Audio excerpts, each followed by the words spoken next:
I still remember the last handshake. It wasn't firm. It wasn't sincere. It was one of those shallow, PR scripted gestures that screamed, "Let's pretend this is mutual." But I knew better. I knew the truth behind the smile, the HR lady in the corner, the folder on the desk, and the carefully chosen words. "We've decided to let you go, Lucas." Let me go. Like a balloon. Like dead weight. Funny thing is, I'd brought in 40.7% of total gross sales last quarter. But that didn't matter. Because at 52 years old, I wasn't shiny anymore. Not agile. Not disruptive. Not what they wanted in photos at investor luncheons. My name is Lucas Maddox. For the past 19 years, I worked at a company called Covalent Axis, a B2B SaaS firm that started in a basement and now occupies 3 floors of steel and glass in Midtown. I was their closer. I didn't just sell software, I sold solutions, confidence, direction. CEOs called me, not our hotline. Buyers trusted my handshake more than our contracts. And I liked it that way. I earned it that way. But when our founder retired last year and handed things off to his son-in-law, Bryce Landon, I knew the countdown had begun. Bryce was 34. MBA. From somewhere expensive. He wore sneakers to meetings and called it breaking the mold. He talked about scalability like it was a religion. What he never talked about. Relationships. To him, people were leverage. Clients were data points. Employees were lines on a spreadsheet. I knew men like him. I'd closed deals with men like him. The difference was, I didn't trust them. And now one of them was my boss. The first sign was subtle. I got pulled off a renewal call with Praxis Global, my biggest account. Bryce said, "We're letting Dan shadow it. Let's give the younger guy some runway." I said nothing. Even when Dan butchered the presentation. Even when Praxis ghosted us for 2 weeks. The second sign? My travel budget vanished. "No more handshakes," Bryce said. "We're streamlining." Funny. The year before, he praised my in-person closings as legacy assets. Now I was just overhead. The third sign? The quarterly meeting. Slide after slide about performance trends. And my numbers were missing. When I raised my hand, Bryce smiled and said, "We're revisiting how we define value." That's when I knew. So when they called me into the transition room, I wasn't surprised. But I was still angry. Because for all his digital dashboards and AI forecasts, Bryce had forgotten the oldest rule in the business. People remember how you make them feel. I packed up that same day. No drama. No scenes. Just 3 boxes, 1 framed photo of my wife and daughter, and a copy of The Art of Listening I kept on my desk. As I walked out, Bryce patted my shoulder. "You'll bounce back. Guys like you always do." I looked at him. Not with anger. With calculation. Because guys like me? We don't bounce. We build. The next morning my phone rang at 8:12 a.m. It was Carmen Voss, Senior Procurement Lead at Lanticor Systems, my second biggest account. Her voice was curt. "Lucas, what the hell's going on?" Bryce sent some kid named Tanner to our QBR. I didn't explain. I just listened. Then I said, "If you ever need something, anything, you have my number." She replied, "We don't work with companies. We work with people." Click. 2 hours later, an email came through. Subject: Need a new solution partner. Do you have one? That was the first domino. By 3 p.m., I had 5 client calls scheduled for the next day, none through Covalent. All through my personal number. They weren't looking for software. They were looking for me. And that's when it hit me. They fired Lucas Maddox, the employee. But they didn't kill the trust I'd built. They didn't realize that trust isn't owned by a company. It's earned by a person. So that night, I sat at my kitchen table with a legal pad and a bottle of 4 Roses, and I wrote down 10 names, 10 clients, 10 relationships forged in airports, over late-night calls, during crisis rollouts, over coffee, over family stories, over time. I wrote 1 word next to each, mine. The first weekend after I got fired was quiet. Too quiet. No alarms. No Monday to prep for. No suit to iron. And yet, I was wide awake at 5:42 a.m., like clockwork, my body still tethered to a routine the company no longer needed. I brewed my coffee the way I always had, black, 2 fingers of cinnamon.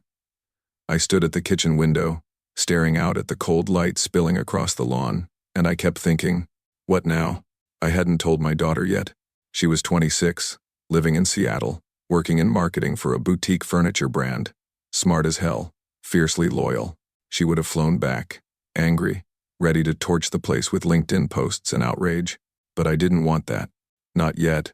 Because deep down, I wasn't mourning. I was calculating. My phone buzzed just before 9 a.m. It was an email from an old client, Falkridge Energy, a billion-dollar utility group I'd landed 6 years ago during a snowstorm in Denver when everyone else stayed home and I drove 5 hours to shake a VP's hand. Lucas, heard the news. Bryce reached out to reassign us to the new team. We're not interested. I've worked with kids. I want to work with men. Let's talk. Monday, 10 a.m. L.S. P. Ingram. I stared at the screen. Not interested. That phrase echoed through me like a bell. By noon, I had received 3 more similar messages, all variations of the same idea. We don't trust the new guys. They think relationships can be transferred by email. Can you recommend someone else we can follow?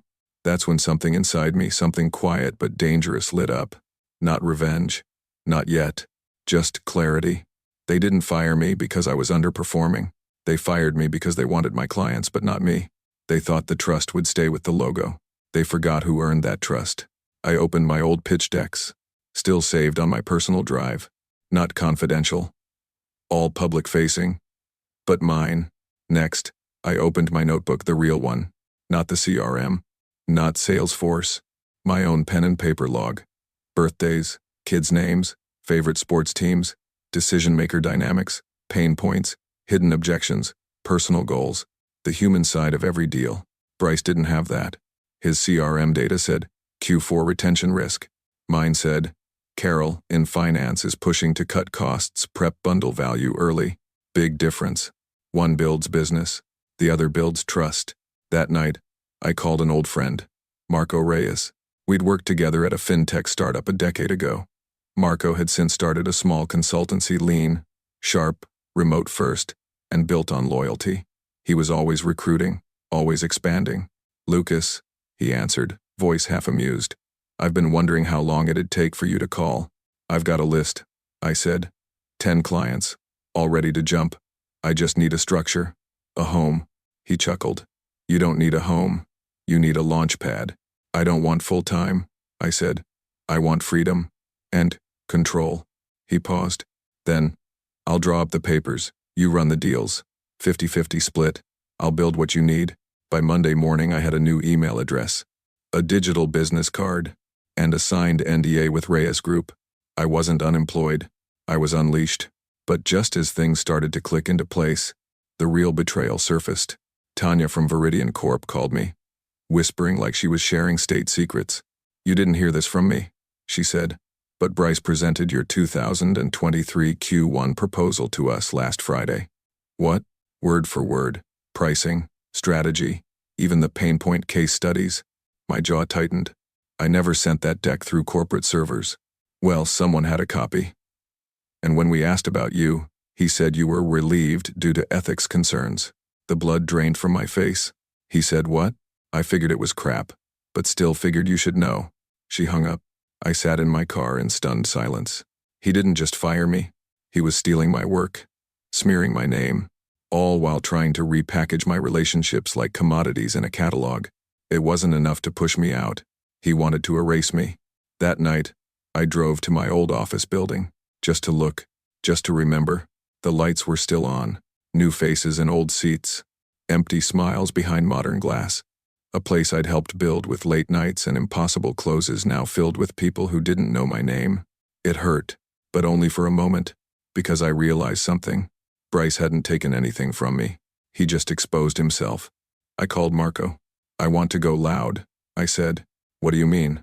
I want clients to know I'm open for business. I want them to know why I left. He was quiet. Lucas, we go loud, you can't go back. I'm not going back. Another pause. Then he said, let's go loud. The next morning, I posted a short message on LinkedIn. Nothing dramatic, just this. After 19 incredible years, I've officially moved on from Covalent Axis. Deeply thankful for every partnership I built there, and excited to bring that same dedication into a new chapter. If you've ever worked with me, you know I value trust above all. I'm now open for collaboration under Reyes Group. Let's build what matters. Together. No names. No blame. But every word was razor sharp. Within 48 hours, the post had 1,100 reactions, 220 comments, and over a dozen DMs. Some were public. Whoever hires Lucas is getting gold. He's the reason we stayed with Covalent for 5 years. Real leadership doesn't need a title. Others were private former clients, partners, even one junior associate who'd left Covalent last year and said, "They never deserved you." I didn't respond to all of them. I let the momentum speak for itself. Then came the big one, Praxis Global, the one Bryce tried to replace me on and failed. The head of procurement, Liam Garrett, reached out personally. "Lucas, we're done. Our Q3 pilot with Covalent was delayed twice. Their new rep couldn't answer basic tech questions. We've lost internal support for the rollout." I told Bryce we were pulling out and he tried to pin the whole thing on you. I didn't believe him. "Do you have capacity to take us on directly?" I read it 3 times, then replied with just 3 words. "Let's meet tomorrow." Marco and I worked overnight on a custom re-entry plan, tighter, leaner, more human than anything they'd seen in years. When we showed it to Praxis, they signed a 1-year contract by end of week worth $2.4 million. Not through Covalent, through me. By the end of the month, I had converted 5 clients. 3 more were in negotiation. It wasn't just a win, it was a mass migration. And Covalent? They noticed. The first sign was a cease and desist letter from Covalent's legal team. Claimed I was breaching non-compete and soliciting clients. Nice try. My contract had expired. My termination had been labeled, without cause. And none of the clients I'd taken had been under active exclusivity because Bryce never renewed them. Their loss.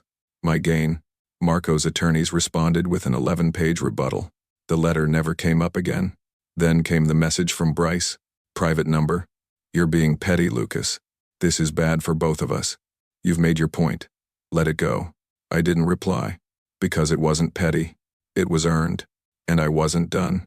A week later, one of my former junior associates, Emily Tran, called me. Out of breath. "Lucas," she said, "they're spiraling. Bryce just called an emergency town hall. He's blaming the revenue dip on the old culture you left behind." Did people believe him? No one said a word. Half the room was watching your LinkedIn post on their phones. I smiled. She hesitated, then said, "Do you have room for someone like me?" That night, I wrote 3 job offers. 1 to Emily, 1 to Marcus in product strategy, and 1 to my old sales admin, Denise, who used to remind me to eat lunch when I forgot to. They all accepted, not because of perks, not because of stock options, because they believed in me. My new office wasn't on the 31st floor anymore. It was in a co-working space above a bike shop. Smelled like rubber and burnt espresso, and yet it felt more alive than anything I'd built in years. We were small, but we were real. No scripts, no politics, no overpriced consultants, just work that mattered. That weekend, I got a call from a number I didn't recognize. I picked up. "Lucas Maddox?" "Yes. This is Kendra Hollis, EVP at NorthX Capital." I sat upright. NorthX was one of the only accounts I never landed while at Covalent. Bryce tried twice, failed both. "I've been following your story," she said. "You have 10 minutes? For you? 15. By the end of the call, she'd agreed to a 3-month pilot program, and I hadn't even sent the deck. That night, as I sat on my back porch, my dog at my feet, and a half-finished contract on my laptop, I thought back to Bryce's final words in the HR office. "You'll bounce back."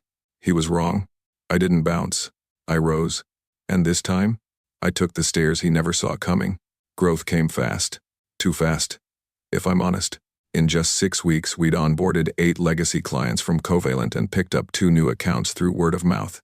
The clients didn't care that we were a 5-person team working out of a shared workspace.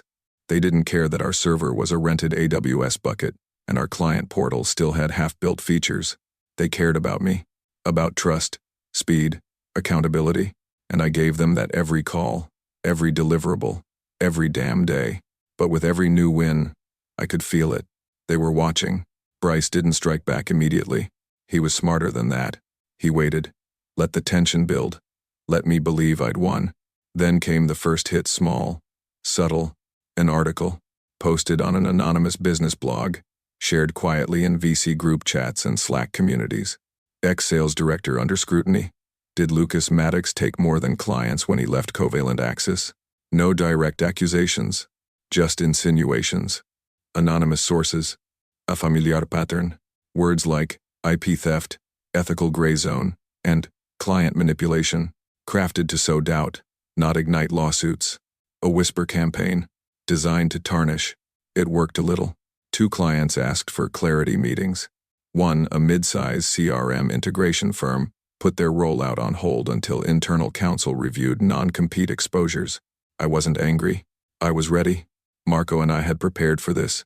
We pulled out the contracts, emails, timelines, and every documented exchange proving our transition was above board and mutually initiated by the clients themselves.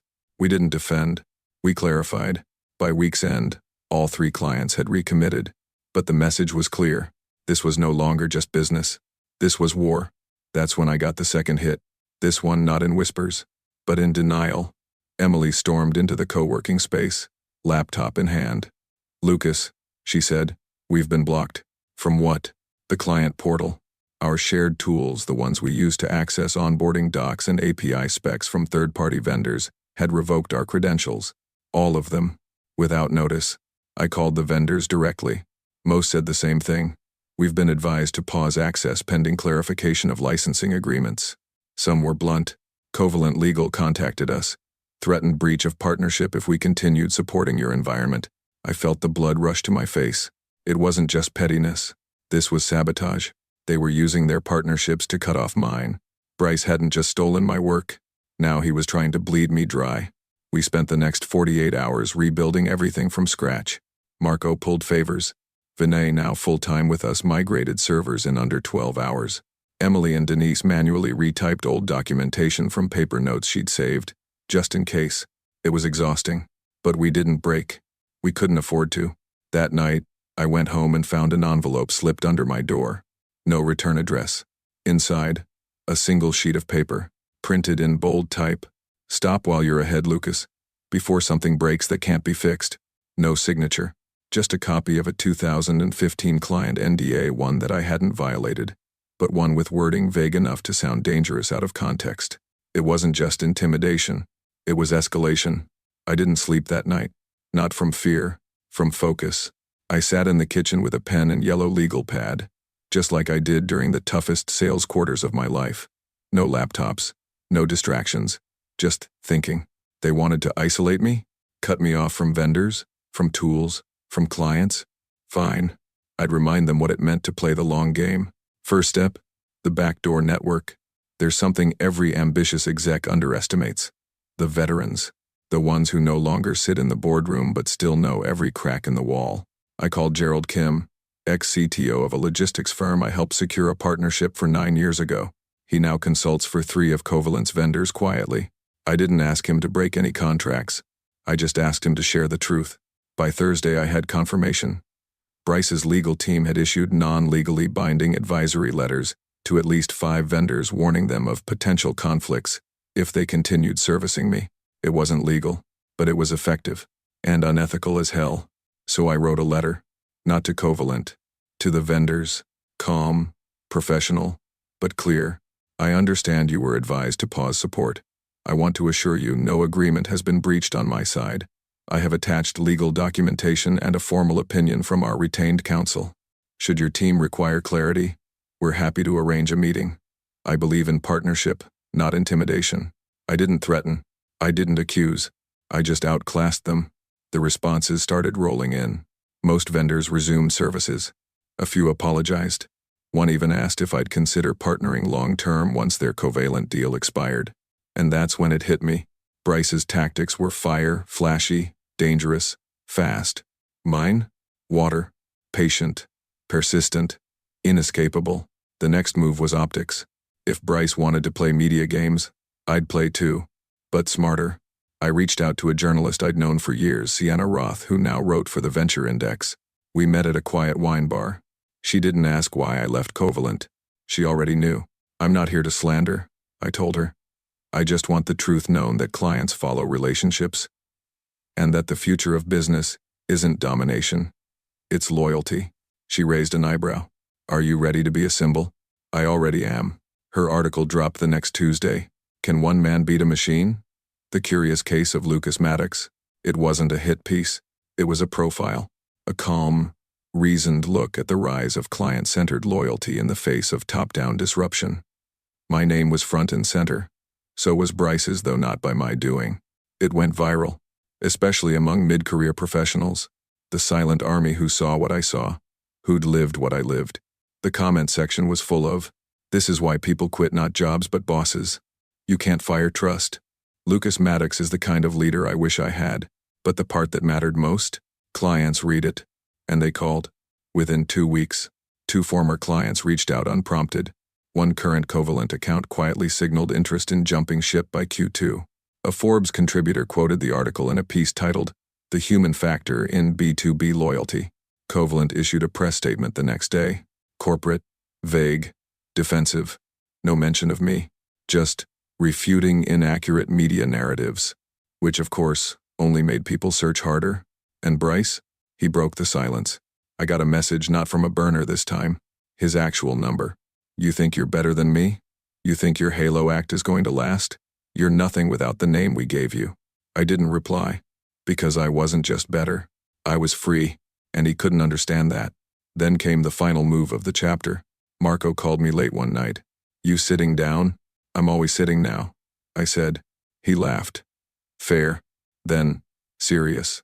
A senior sales director from Covalent reached out, quietly.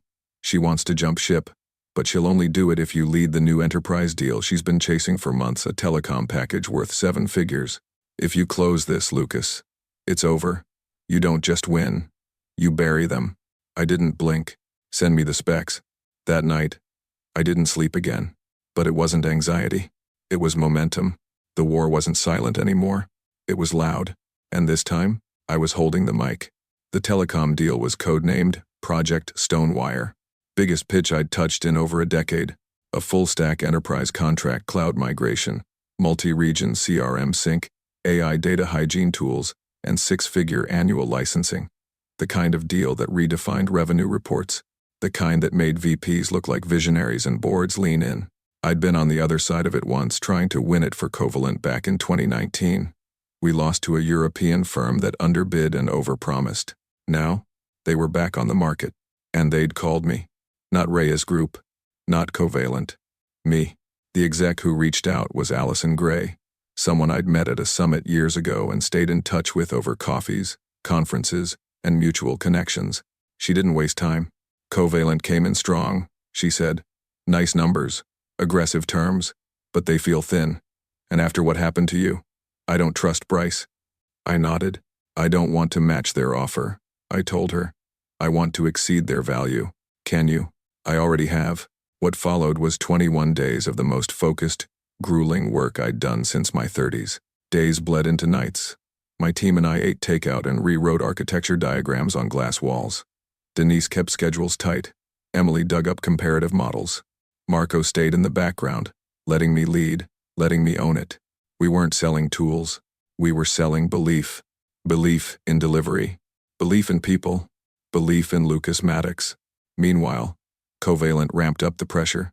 I know because Allison sent me a forwarded email from Bryce himself. We're aware of attempts by former employees to insert themselves back into the conversation. We encourage a process that values scale and reliability, not sentiment. Translation? Lucas is just a feeling. We're the future. But you can't scale trust. You can't automate reputation.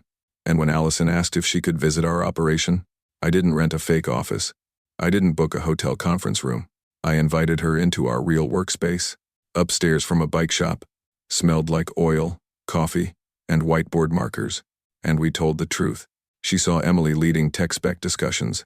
She saw Denise organizing vendor pipelines with color-coded folders and a ferocity you only get from working under fire.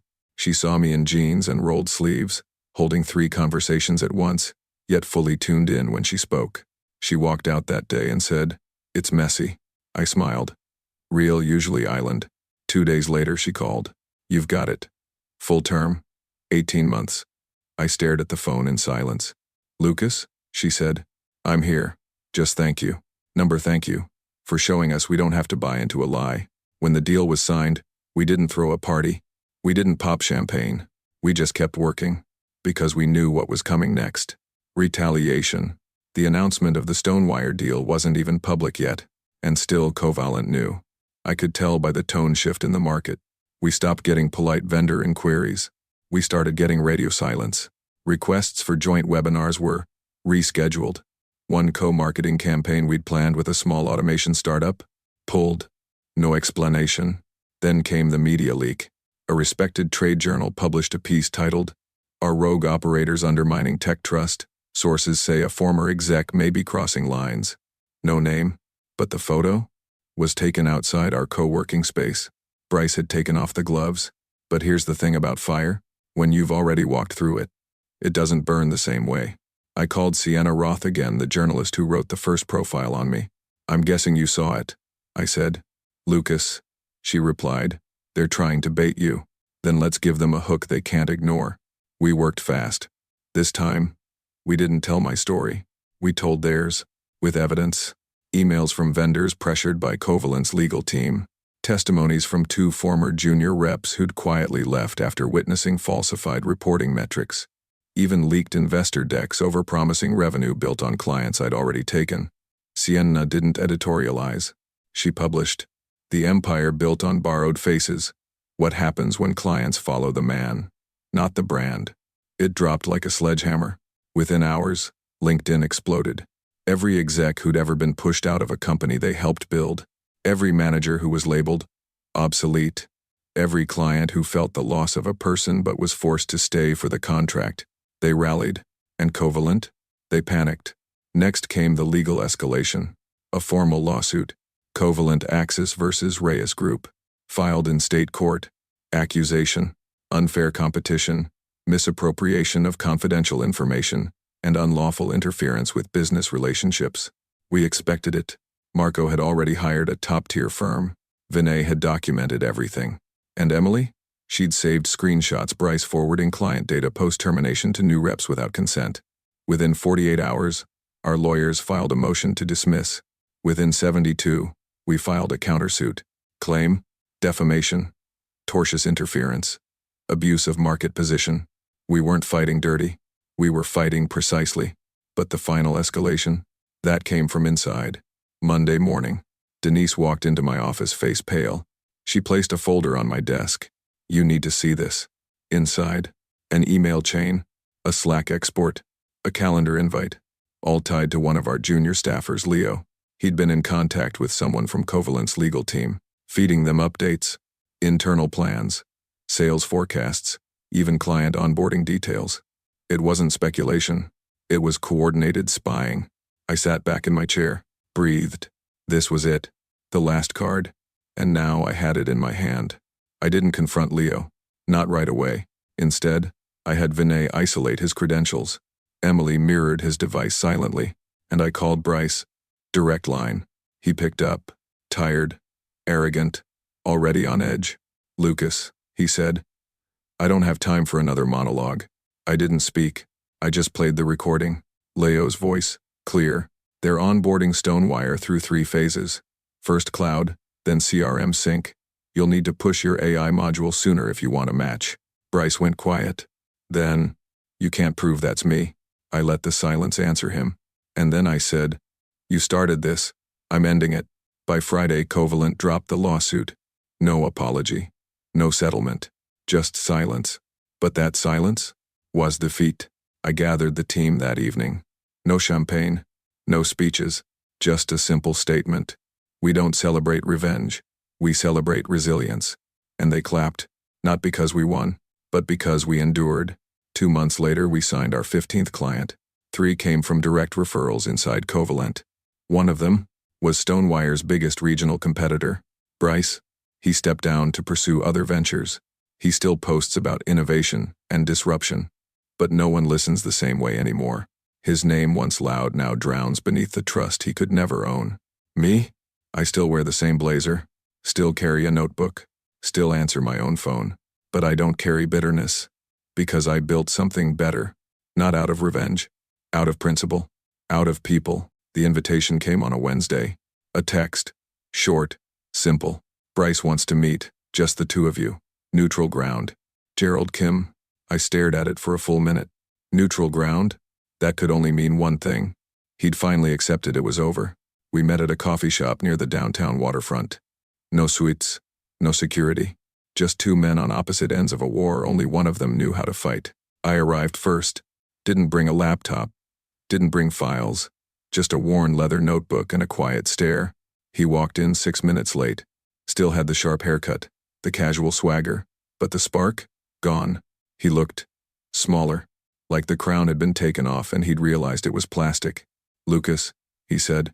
"Bryce." He ordered black coffee. No sugar, no milk. "We Saturday." Silence. Then he leaned forward and said, "This isn't easy for me." "Good." I didn't speak. They continued. "You made your point. The clients followed you. The press turned. The board lost confidence. Fine. You won." I raised an eyebrow. "You didn't bring me here to congratulate me." He sighed, rubbed the bridge of his nose. "I need help." There it was, the fall. And like every fall in business, it came quietly. He didn't say he was wrong. He didn't apologize. He just finally understood that relationships aren't replaceable and that I had been the very thing he tried to delete. "I'm trying to salvage what's left," he said. "But the market sees your face when they hear Covalent now. That's not sustainable." "It was never supposed to be your name," they remembered. I said quietly. "It was supposed to be the service. You've made it personal." "No, Bryce. You did when you fired me and tried to replace trust with a tagline." He flinched. Silence. Finally, he said, "I want to propose something." I tilted my head. "A partnership. You keep your clients. I rebuild Covalent. We split regional accounts. No more lawsuits. No more press games." I laughed. Not loudly, but deeply. "You still don't get it." They looked confused. "What?" "You're still offering deals. Trying to buy balance. But trust doesn't negotiate. It chooses." I leaned forward. "And it didn't choose you." He tried to mask it, but I saw at the flicker of something breaking in his eyes. A crack he couldn't patch with buzzwords. I stood up, dropped a card on the table. "Not mine. Denise's. If you want advice on how to build something real, call my team. They know what matters." Then I paused. "You thought this was a war, but all I ever did was leave." And I walked out. I never saw Bryce again. I heard rumors. He moved west, started consulting. No one really listened. You only lead people for as long as they believe you care. As for me, we kept growing, quietly, strongly, with integrity. Not explosive, but steady. Praxis renewed for another 3 years. Stonewire referred us to 2 competitors. Reyes Group rebranded as Maddox and Company at Marco's insistence. And one day Emily said something that stuck. "You didn't beat Covalent, Lucas. You made them irrelevant." The office was quieter now. Not because we had fewer people, we had more. More desks, more clients, more late-night pizza boxes stacking up near the coffee machine. But it was a different kind of quiet. The kind that comes after a storm. After the adrenaline fades and the sun rises again. The kind that says, "You made it. Now what?" It had been 8 months since the Stonewire deal. 6 since Bryce vanished from the industry. 3 since we were named one of the top 10 people first firms to watch by a startup magazine I'd never heard of. And 1 week since I realized I wasn't needed anymore. It happened on a Wednesday. I'd walked into the office around 10 a.m., coffee in hand, coat slung over my shoulder, and found Emily at the whiteboard, leading a strategy session I was supposed to run. I stepped back, just out of view, and watched. She was better than me. Sharper, more current. Her slides were cleaner. Her team, more energized. And most importantly, they didn't need me to walk into the room. They were already moving, already winning. I didn't feel left out. I felt free. That night, I sat in my study, fireplace lit, record player humming something slow and distant, and I opened an old file folder labeled Exit Plan, Draft. It was dated 6 years ago, back when I still thought I'd retire at Covalent. Back when I believed legacy was something the company would protect for me. I read the words I'd written in blue ink. "I want to leave when I still love what I do, not when I hate what they've made it." I hadn't looked at that paper since. But now, it felt right. I called a meeting the next morning. Just the core team: Denise, Emily, Vinay, Marco, and 2 newer leads we'd brought on. They thought I had a new client lead. Instead, I handed Emily a sealed envelope. She opened it, read the first line, and blinked. "Effective end of quarter. I will be stepping down as managing director of Maddox and Company." The room went still. No one spoke. So I filled the space. I started this company with a list of names scribbled in a notebook and a phone that wouldn't stop buzzing. I said, I never expected it to grow into this. Into you. I looked at Emily. You don't need me anymore. She shook her head. We always will. No, I said gently. You don't. That's the point. Vinay leaned forward. So what now? What do you do? I smiled. Something I've never done before. They waited. Rest. That Friday I handed over my last project. Clean files. Clear notes. No strings left untied. And then I did something most founders never do. I walked away. No advisory role. No special veto. No secret control. Just gone. I rented a cabin in the mountains for a month. Chopped wood. Read fiction. Learned how to cook something besides eggs and toast. I even turned off my phone for 2 whole days. Didn't panic. Just exhaled. It was late October when I returned to the city. Leaves falling like final chapters. Soft gold on sidewalks. The air had that crisp, clean edge I always loved. Like the world was closing one book and opening another. I didn't go to the office. Didn't need to. Emily sent updates once a week, efficient, thorough, with a subtle humor only someone who'd sat through 200 strategy meetings with me could master. Business was thriving. Team morale was up. We'd landed 2 international accounts. And someone on the tech side had apparently named a new internal tool, Lucas, because, according to Denise, it always closes. I laughed out loud when I read that. One evening, I got a call. Unknown number. I almost let it ring, but something told me to answer. Lucas? A woman's voice asked. Yes? This is Claire Renault. I don't know if you remember me. I sat upright. Claire had been the COO at a small, family-owned tech firm I'd worked with nearly 12 years ago. She'd lost her husband to cancer. We'd talked after hours once, about grief and building through it. She'd retired early after a merger and faded from the scene. I remember you, Claire. She exhaled. I just wanted to say thank you. For what? For being one of the only people in this industry who made me feel like I mattered. Not as a client. As a human. Her voice cracked. I read your story. All of it. I just wanted you to know it mattered. You mattered. I didn't know what to say. So I simply said, thank you. That means more than you know. After we hung up, I sat in the dark for a long while. No screens. No reports. Just the quiet truth of what it all meant. I hadn't built an empire. I hadn't taken down the biggest company. I hadn't chased a billion-dollar exit. What I built was smaller than that. Quieter. But somehow, deeper. I built a reputation. Not the kind measured in headlines. The kind whispered about in boardrooms and vendor halls and late-night conversations between tired professionals asking, who can we trust? My legacy wasn't a building with my name on it. It was a trail of people who remembered how I made them feel. Weeks later, I received a handwritten letter. From Emily. Inside was a photo. The whole team, old and new, standing outside the office holding up a banner that read, asterisk, it was never just about the deals. It was about the man who taught us how to close with integrity. Asterisk. I didn't cry, but my hands shook for a long time. Somewhere out there, Bryce is probably still trying, still pitching, still talking faster than he listens. But me? I spend my mornings walking by the river, sipping coffee, watching dogs I don't own chase leaves I didn't drop. Sometimes, someone recognizes me. They say hello. They ask what I'm doing these days. I just smile and say, trying not to be needed. Because needing to be needed is how we lose ourselves. And I already gave them everything I had. Now, it's mine to keep.